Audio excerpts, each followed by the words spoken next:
You're right, guys, what up, it's Calplex here, and welcome back to this week's video. So as you guys know, or may not know, because I don't know if you're new here, around here or not, I don't know. But still, as you guys may or may not know, I am dyslexic, which, like, dyslexia is basically just, it hinders my English abilities, such as reading, writing, spelling, punctuation, grammar, just all that region. Can it affect something else? I think it can affect other parts, but I know there's dyscalculia, which is maths, but it just affects me in my English, and that's why I've made all these English jokes before in the past, where I'm closer to...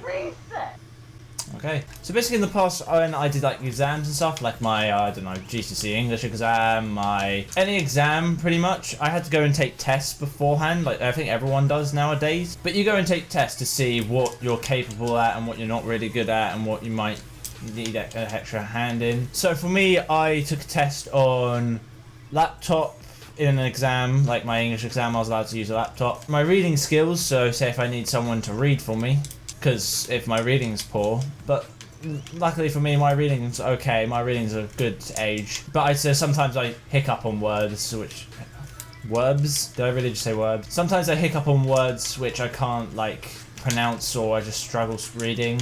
I don't know. Then if I wasn't good at the laptop as well, they would take you to do like this test to see if you're okay. If someone was allowed to have a writer for you, so they test like how fast you can write and stuff. With me, you have to like write I think the alphabet as many times as you could in a minute. Like a minute? Was it a minute? I think it was a minute. But I only managed to write the like half the alphabet down. I'm pretty slow at writing, to be fair. And my writing isn't the cleanest anyway, so I can write ridiculously fast, but I can hardly read my own writing. And then if I try to write to a reasonable rate where I can actually try and read it, then I start taking up more time. So luckily for me, I guess luckily, like my typing speed's pretty decent.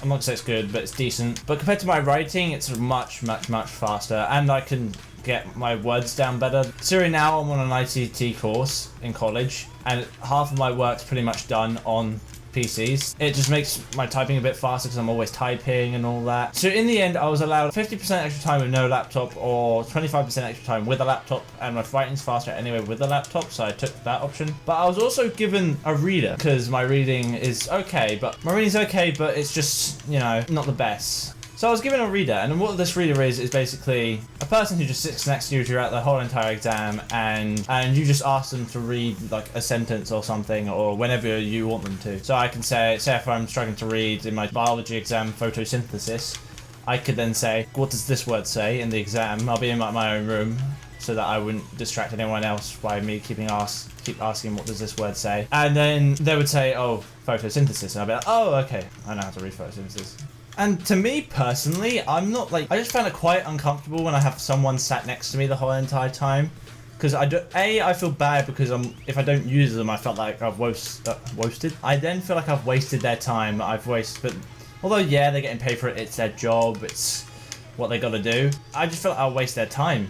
I know I just can't help the feeling. Also, I'll kind of feel a bit uncomfortable with them next to me. Like, I know it sounds weird, but I kind of feel like they're watching over me, even though they probably won't be doing that. I'm just saying that I have the feeling. I'm a weird individual. I'm sorry. Until this company here, I'll show them on the screen now. I think they're called WizComtech. This company's bloody brilliant. Basically, they made this new scanner device thing. They're a pen. It's a pen, which you're able to scan text. And then it tell you the definition, read it to you. And there was one which was made just for the exams, which was approved by the examination board. There was like this orange pen which only read the word to you. So, and you had like a little earphones, like instead of these headphones I have like little earbuds, which basically read it to me. So whenever I scanned it, and it would read it to me in my own ear, and I have like volume adjustment and everything. And honestly, it made me feel like I was able to sit in the exam hall as well, so I wasn't kind of left out. I would like to be in my own little room, because then I'm just quiet by myself. No one else is around me, which is quite nice, but you get used to exam halls. It was really reliable as well. Like it did sometimes miss-scan it, but all you have to do is just scan it again.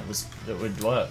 I used it a good like 5 times in all my exams, and it's there whenever I need it. I don't need to ask someone to wait for them to come over, feel like they're going to be watching me and watching my exam, feel uncomfortable and everything. It's just there. So that was like an orange pen, but they've got this black pen, which you saw on their Twitter bio, which is this pen right here.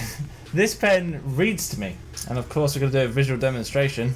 And it's ready to scan. It's already got the scanner on. I'm not going to point out the camera, but as you can see, there's a little flashing light there. So here I've got my college work, which revision. Scan it, shall we?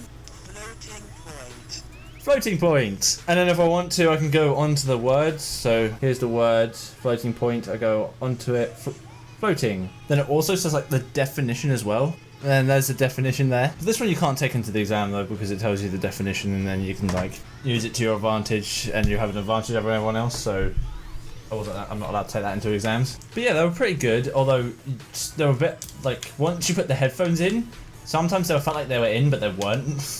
So not only would it play in your earphone, it would play out loud. As well as someone else who was using that pen, when he did that and scanned a word, it kind of said the word out loud. He didn't get in trouble for it because, of course, he didn't mean to do that, and it was technology kind of letting him down. Whenever I scanned a word, I would double check to make sure that headphone jack was in, and it would only come out my ear. I think they've got other stuff on there as well. Like they've got like this pen which scans every word and then puts it onto the computer, but they've got other stuff on there.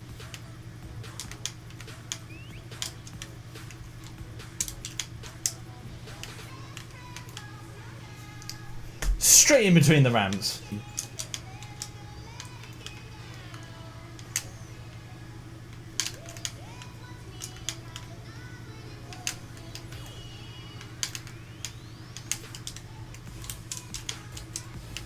I failed there, I know, but still.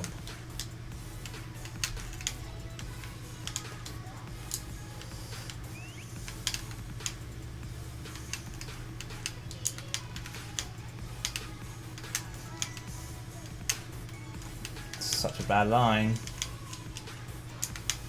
So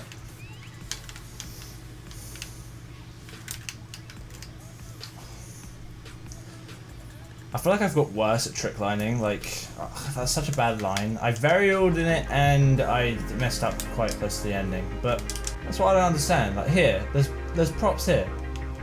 No one's gonna be here. Technically, no one's meant to be here. Like, why would... Like, I can see why you put this here, because this is in view with everything, and it kind of makes it look neater. But, like, up here, this is outside the map. Like, these shouldn't be here.